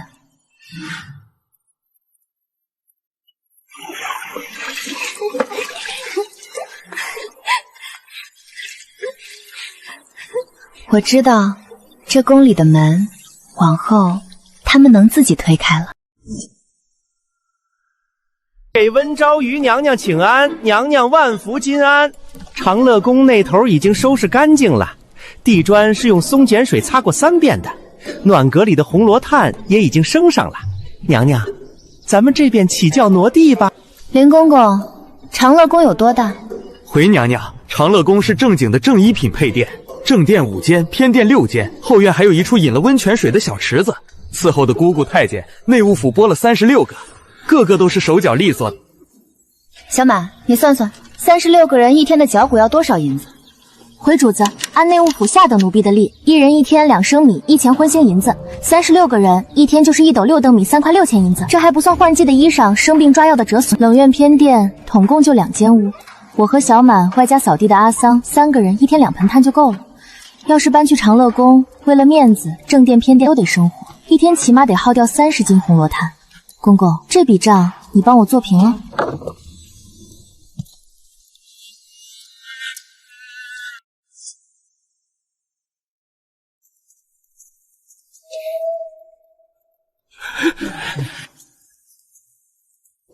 赵姨，你这算盘倒真是打到朕的国库里去了。臣妾给皇上请安。免了，躺着吧。朕瞧你那骨头比这竹椅还要软上几分。内务府大张旗鼓的来给你搬家，你倒好，在这跟人算2盆炭的账。臣妾在这住惯了，冷院离御膳堂远，离凤仪宫也远，清静。天天有不相干的常在答应来请安，臣妾还得预备着茶水点心。1月下来，多出来的花销够买几10斤干姜了。长乐宫是昭仪的位分，规矩不能乱。规矩是活人定的，陛下要是觉得规矩乱了，特批一道旨意便是。就说温昭仪体恤国库艰难，自请留守冷院，克己奉公。温兆水，朕瞧你不是体恤国库，你就是懒得搬行李。陛下英明，冷院的床板硬，睡着踏实；长乐宫的雕花大床太软，臣妾怕睡久了骨头真烂了。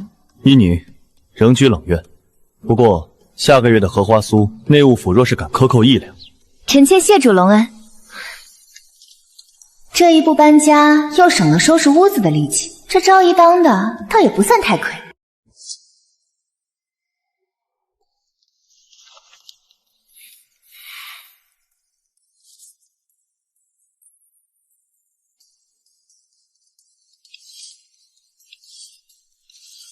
陛下，温氏虽有微功，然其执掌内廷账目以来，废除每日请安之礼，私设女医房，收留病弱，此乃干预内政，比击私臣之兆。后若人人如温氏这般以窥私查账为能，不敬神明，不重规矩，大梁宫位还有何体统可言？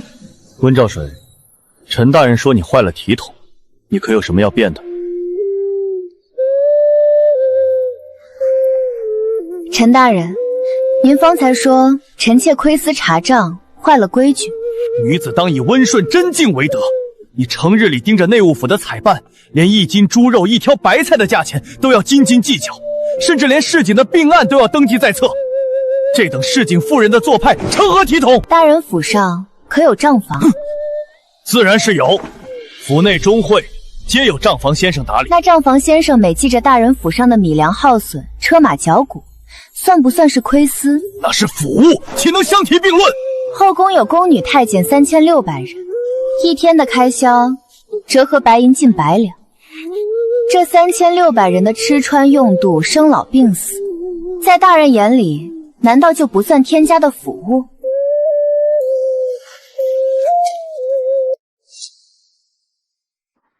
大人应该看过这笔账目。前年冬天，北境防线因棉衣旧絮作假，冻死冻伤将士570人。朝廷拨发抚恤金白银34000两。去年因臣妾在内廷核出了旧序的账，免了这笔糊涂差事，北境无一人因冻伤退兵，兵部省下了抚恤银2万两。大人是礼部侍郎，写的一手好祭文。可将士们活着能提刀上马保家卫国，难道不比死后躺在雪地里听大人念2句国之体统的祭诗更有体统？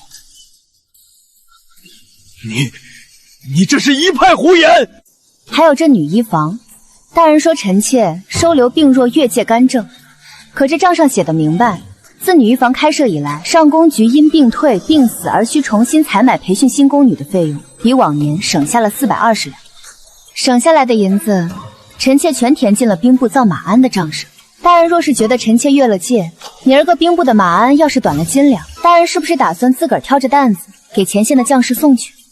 温兆水，你这是强词夺理！臣妾不会治国，也不想治国。臣妾只知道这高墙里住着的是人，人会冷会饿会病，规矩是死，人是活的。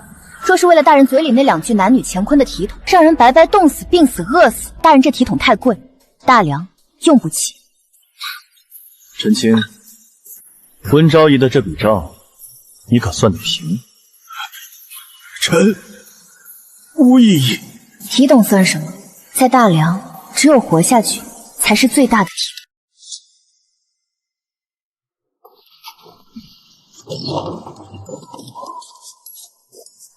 奉天承运，皇帝诏曰：昭仪温氏淑德温厚，克勤克俭，能守中宫之秤，能安后庭之劳，特册立为大梁皇后，钦此。那张紫檀木的躺椅慢着点，叫人别磕了，那可是先皇后赏的，铺了7层装垫呢。娘娘，主子，我的温昭仪娘娘啊，你这是唱的哪一出啊？这离后的圣旨刚出御书房，你怎么收拾起铺包来了？搬家啊！我昨儿个夜里听德妃说，立了后，每天早上天不亮就得在凤仪宫偏殿里守着，见完外命运，还要听他们哭诉家里的小妾不听话，下晌还要和各宫送上来的几百本糊涂账。这会儿谁爱干谁干，反正我是不干。那你这是往哪儿搬？西院，太妃们住的地方，那里地儿宽，没世家，没朝臣，每天除了打牌就是睡觉。我都跟伺候太妃的管事姑姑说好了，下个月我多带2坛咸菜过去，他们在院子里给我留个向阳的屋子。娘娘，主子，您要是跑了，俺们这些下人肯定要被皇上责罚。皇上说了，娘娘要是今儿个不接旨，内务府上上下下100多口人，全年的俸禄和年底的禄米一并扣光。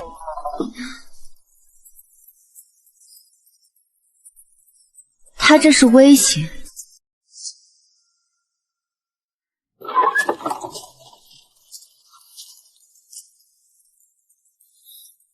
朕不是威胁，朕是在跟皇后算账。温兆水，朕这皇位都没你这冷院的板车装得满。陛下，这皇后的凤冠有7斤重，臣妾这脖子细，怕是戴不稳。朕准你回去就摘。那每天早上的外命妇觐见呢？推给贤妃。6宫送上来的糊涂账呢？德妃如今算盘打得响，让她喝。那各宫嫔妃的请安和扯皮呢？免了。温兆水，朕这后宫里有想当皇后的，有想当宠妃的，有想给母家争光的，可唯独没有一个能像你这样，把这后宫当成一间漏风的草屋，宁可自个儿受冻，也得把墙角的窟窿给补上的。朕不逼你早起，也不逼你见人，朕只想让你在这宫里，给那些没权没势、受了冻的小宫女留下一扇能避风的门。陛下，这圣旨臣妾接了也成，不过这椅子得抬进凤仪宫，还有下个月的酸梅汤兵力，内务府得给我翻倍。准，翻3倍。唉，这皇后终究还是被他们给炒上去了。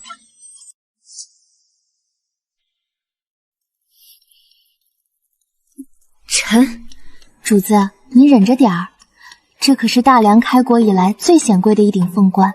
听内务府的巧匠说，光是里面的赤金就用了整整3斤4两，3斤4两。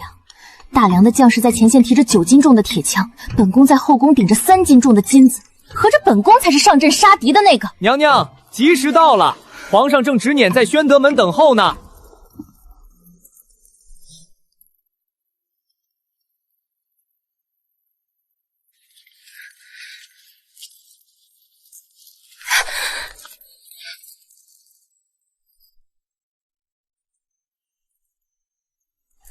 陛下，臣妾的脖子要折了。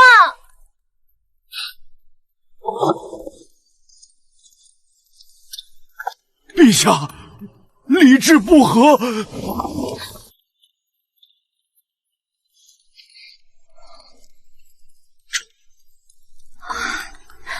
重的臣妾想当场在台阶上打个滚。忍一忍，等过了太庙，回去朕亲手给你摘。陛下，晚上臣妾不想吃太庙的冷猪肉，我想吃一碗加了重胡椒的羊肉汤面，面要拉得细，汤要滚烫的。准，多给你握2个荷包蛋。这帽子虽然重，但既然戴上，这后宫的账往后就只能由我来算了。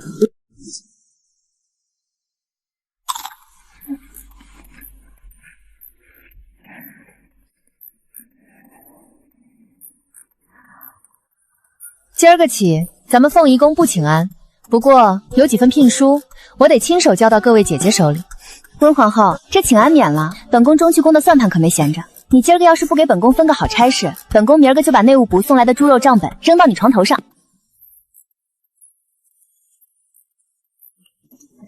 德妃娘娘，这里面是内务府采办处针线局换一隅的底账，臣妾省的。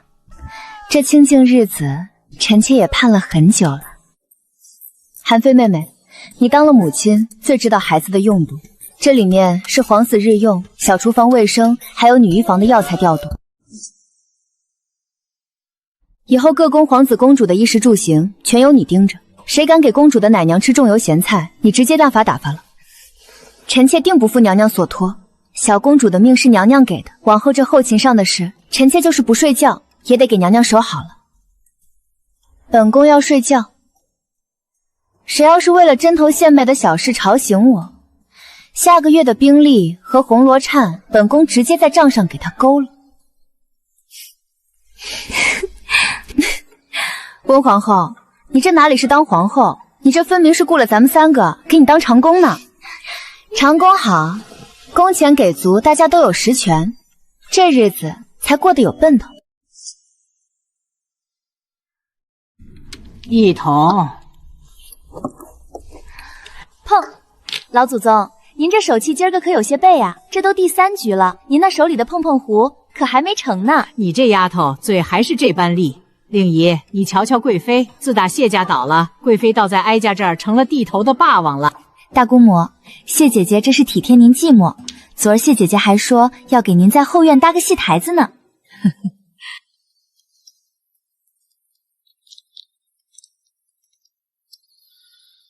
给太后娘娘请安，娘娘，今儿个日头好，太医说您多晒晒，对腿脚好。温皇后来了，今儿个御膳房送来的秋梨糕，甜味淡，哀家吃着顺口。你这嘴倒是比哀家自个儿的还要刁些，甜了伤脾胃。臣妾让女医房多加了3支陈培，刚好能压压秋梨的寒气。5万，温兆水，别在一旁瞧着。今儿个我可是赢了太后3两银子，你那凤仪宫下个月的红罗炭可不许因为我赢了钱就克扣了，赢了钱得请客。太后娘娘这儿的玫瑰糕吃完了，娘娘下回多带2盒长乐宫的蜜汁梅子来，这样就平了。成，少不了你的梅子。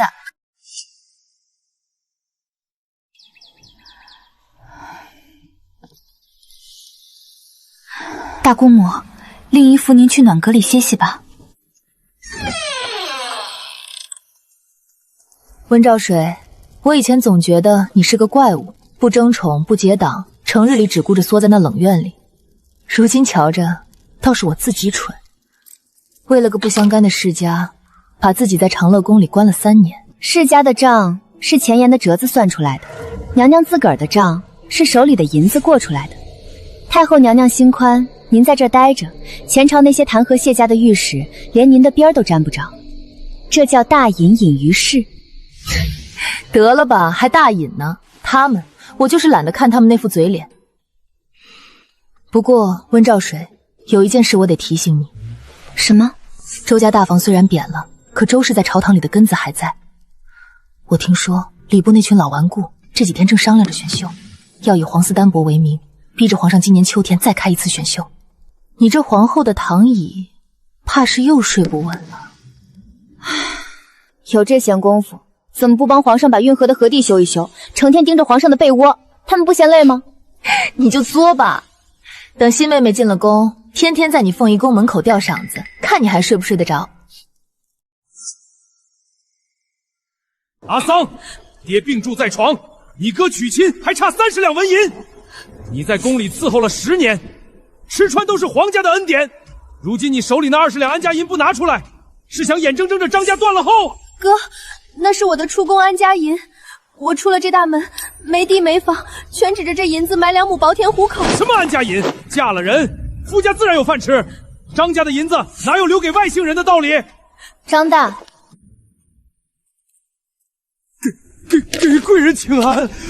内务府发的安家银上面都印着内廷的戳子，大良律：凡私夺、盗卖内廷印信银扔者，杖30，留3000里。张大，你那皮袄穿得挺厚，不知能挨得住几板子。贵人饶命，小人只是和自家妹子商量，没敢明抢。行了，赶紧离开吧，送张大出神武门。往后内廷放人的时候，宫门外500步内不许有张家的人站着。主子，奴婢出了这道门也难保周全，这银子回了乡也保不住。那就别带出宫，走，今儿个本宫带你去把这银子存了。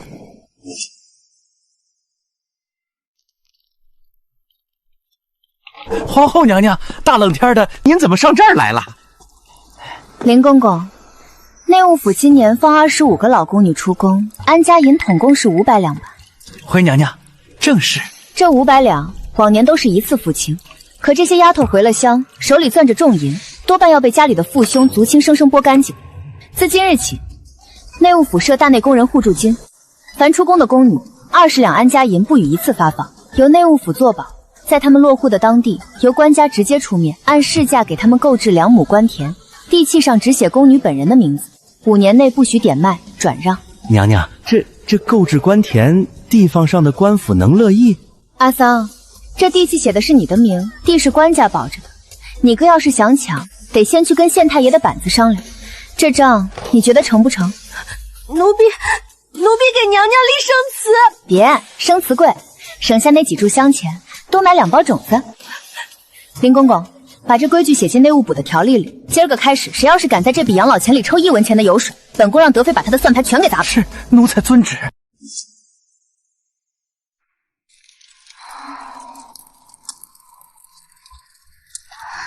娘，皇上来了。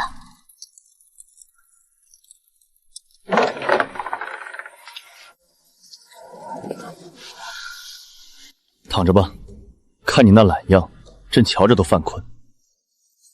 这是北境守将郭大将军刚退进宫的谢恩折子，里面还有一封北境军中老兵联名写的信。郭大将军不便走御前，让人抄了，私底下送进了内务府。今冬雪大3尺，本以为又要断指折足，没成想朝廷送来的棉衣暖和的像火炉。军中兄弟拆了一件，里面全是新棉花。兄弟们在雪地里蹲一宿，脚趾头还是热的。听监军大人说，是宫里温娘娘合出了贪官，给兄弟们省下了这身保命的衣裳。兄弟们没读过书，不会说漂亮话，往后北狄赶来犯官，我们定当血战到底，绝不让他们往前半步。郭大将军也是个实心眼，这信要是落到前朝那些御史手里，又得参本宫一个交通外臣收买军心的罪名。他们不敢。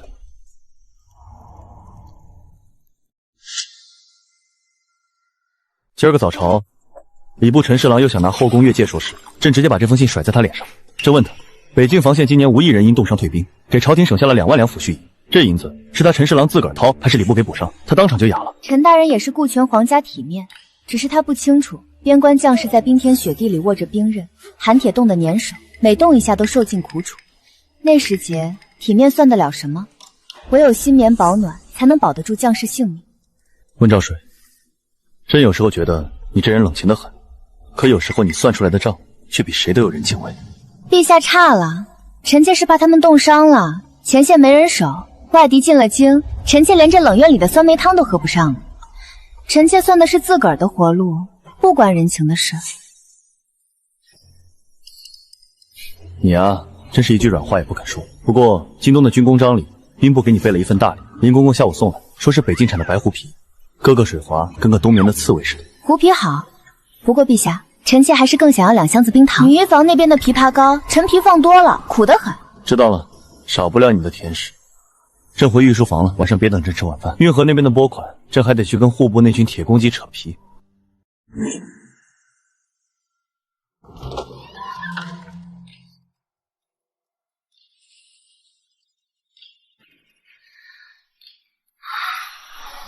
选秀，周家不是刚倒台吗？怎么又折腾起这事儿了？是礼部和吏部联名上的折子，太后娘娘也点了头，说是皇上登基10年，膝下只有2位皇子，未免单薄。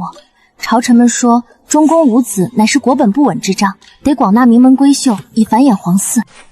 这哪里是来繁衍皇嗣的？这是朝堂里的老家伙们瞧着本宫把内务府的账给管得太紧，周家谢家又都没了指望，急着送几个新喇叭进来，想把这后宫的浑水重新给搅和起来。那咱们能推吗？推不掉，祖宗规矩3年1选，皇上登基10年只选过1回，这回他们占着皇嗣的大义，皇上要是硬顶着不选，前朝那些御史能把太庙的门给哭烂了。由着他们送。冷院地儿宽，长乐宫也空着，多几张嘴吃饭，本宫还供得起。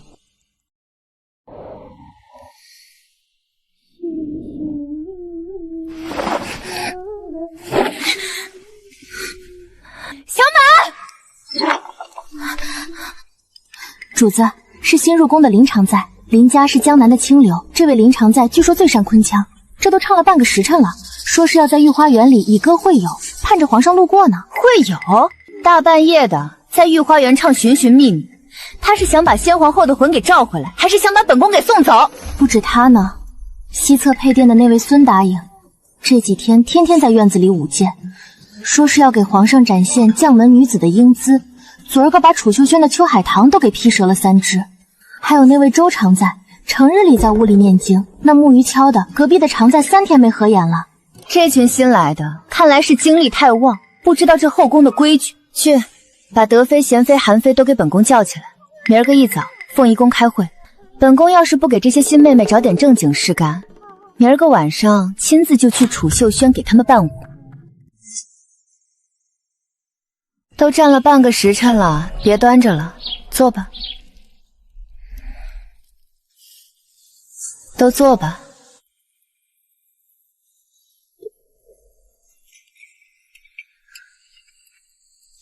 娘娘体恤，臣妾等新入宫回，理应长婚定信，给娘娘立规矩。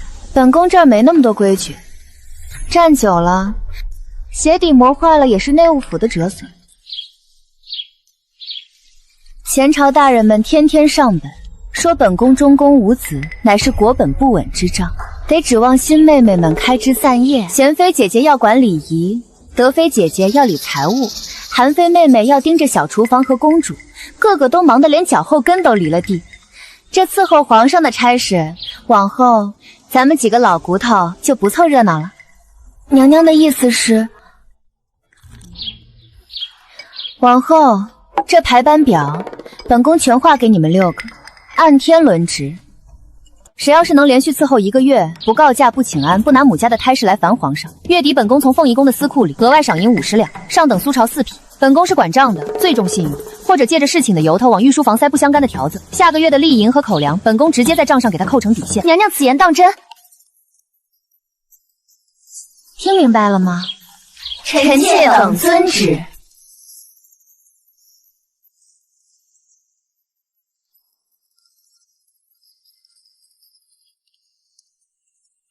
温兆水，你这唱的是哪一出？50两银子，你倒真舍得。皇上要是被他们缠住了，你这凤仪宫的门怕是连鸟都不往里飞了。不飞才好，落了鸟屎，阿桑还得拿扫帚扫，累得很。你就不怕皇上怪罪？娘娘等着瞧吧，这事情可不是什么美差。皇上那脾气犯起轴来，比内务府的毛驴还难伺候。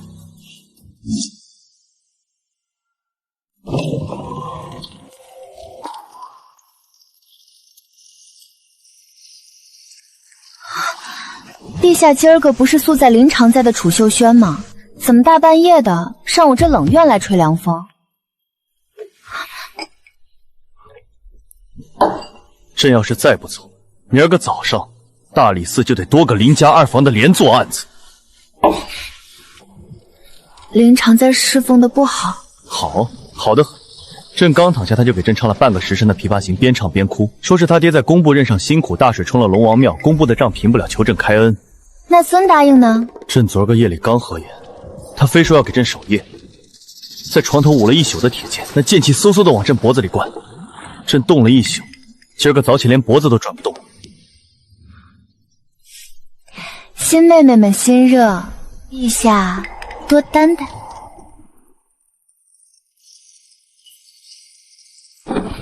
温兆水，这排班表是你的主意吧？朕每天在前朝跟那群老狐狸算账已经够累了，连睡觉都得听各家的账本。你这个皇后，倒是在这冷院里睡得安稳。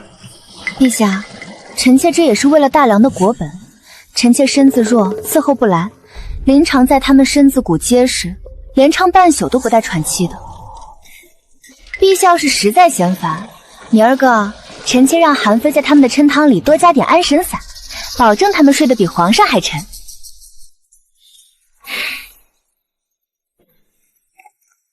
朕不走了，往后只要那储秀轩里有人唱歌，朕就上你这儿来打地铺。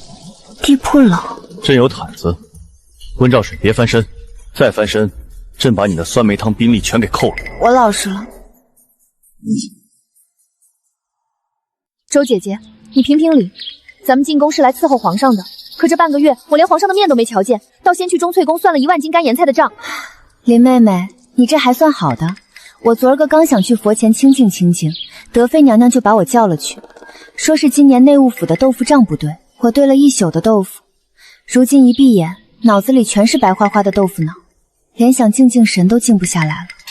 那孙答应呢？在韩妃娘娘那儿呢。韩妃娘娘昨儿个身子不爽烈，偏偏小皇子正值花牙，夜里闹腾的厉害。听闻孙答应懂武艺，韩妃娘娘便让他去捉了一夜的蛐蛐，今儿个早上连大腿都酸得迈不开步了。不干了，我不干了！韩妃娘娘宫里的小皇子简直是个魔王，我舞剑他嫌不快，非让我倒立着给他学狗叫。咱们去找皇后娘娘评理去。皇后娘娘是中宫，这6宫的规矩是她定的，咱们是来侍奉御前的，凭什么要把咱们当长工使唤？对，找皇后娘娘去。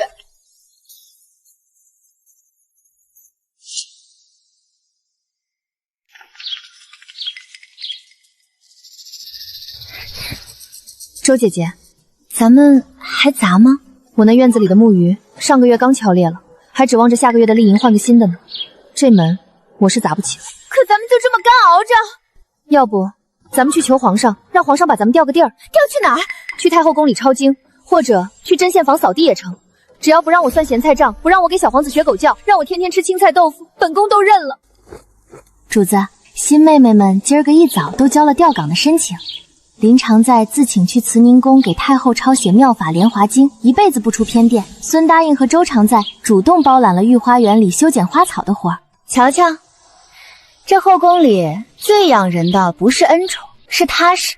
他们懂了这道理，终于往后啊，这凤仪宫的茶水钱又能省好大一笔。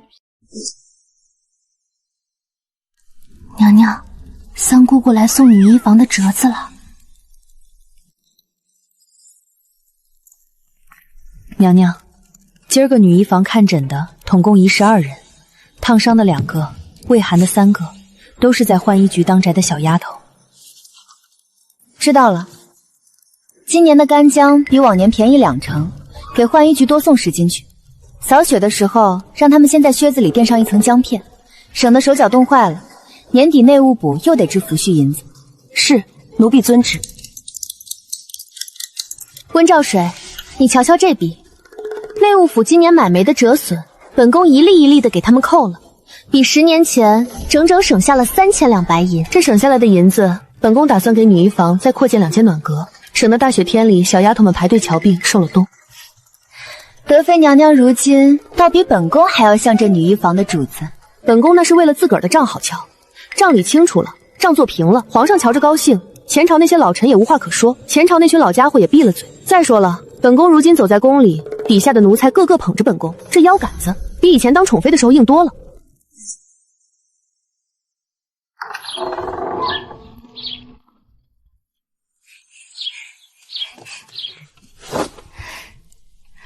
温娘娘，令仪姐姐今儿个教了我一套新剑法，等冬至的时候我舞给娘娘瞧。舞剑好，不过功课做完了吗？你父皇昨儿个还念叨着要抽查你的战国策。你父皇哪有闲心管你的战国策？他今儿个正跟户部尚书在御书房扯皮呢。温姐姐，听说前朝大人们又在议论，说是要给皇上纳几个新人进来，让他们议论去。新人们进来，先在德妃那儿算3天咸菜账，再去你那儿带3天孩子。能熬得住的，本宫一律封节狱；熬不住的，慈宁宫大门常打开，进去抄经。本宫这儿最是不挑人。温兆水，你这现在倒真像是个大作坊，人人有活干，个个有钱拿，连本宫这个废妃天天在这儿蹭白米饭，都觉得自个儿过得挺有奔头。有奔头好，人只要有了活路，这心就坏不起来。这日子我觉得真挺好。当归米，温里属地。主子，您昨个定下的宫女病假不扣月钱的章程，上宫局那头已经登记在册了。登记了就成。谁要是敢装病夺懒，让阿桑用黄连水喂饱了再送回去。又在这夺懒。陛下，那是最后半块。朕知道，朕批了3个时辰的折子，口干，分你吧。不要，全是你的唾沫。温兆水，你大选入宫那日给自己算的卦，到底是什么？臣妾说了，别争，能活。这天家底下的账，争到最后是1两1两的血，不争反而有床睡，有面吃。可你终究是赢。大梁后宫的夜，今儿个依旧很暖，很干净。